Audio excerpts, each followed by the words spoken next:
Алексеев Берхлевлюс. Üstü müyüz ustalar evet bitirenler. Kapsını kahramanlıktan Dimitri Gülçük hesapkayda. Valla Dimitri Matray Kuşkin, Nagamas, Yok. Dinastiki pada Korday ağırlananları.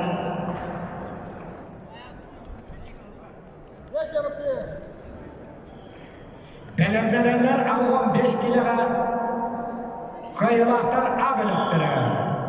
Senyorat demeyip Yuri Şevkin.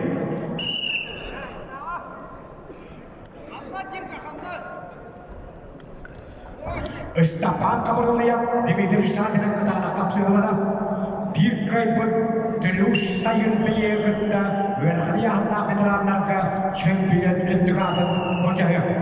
Otta put bu belaktaki tormansı medalini tustu. Belemlenenler tabi 5 kiloya en tırmandı. O 5 kiloya halıkları hariya hatlarları.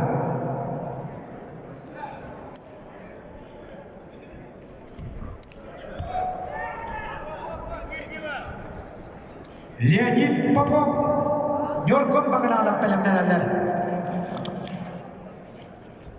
Hapsını kayıtta, Akabadır'a Vladimir Fyodorov, Yorgun'a, Vana Barman. Semedeli sapkı dostlar kıramı Allah.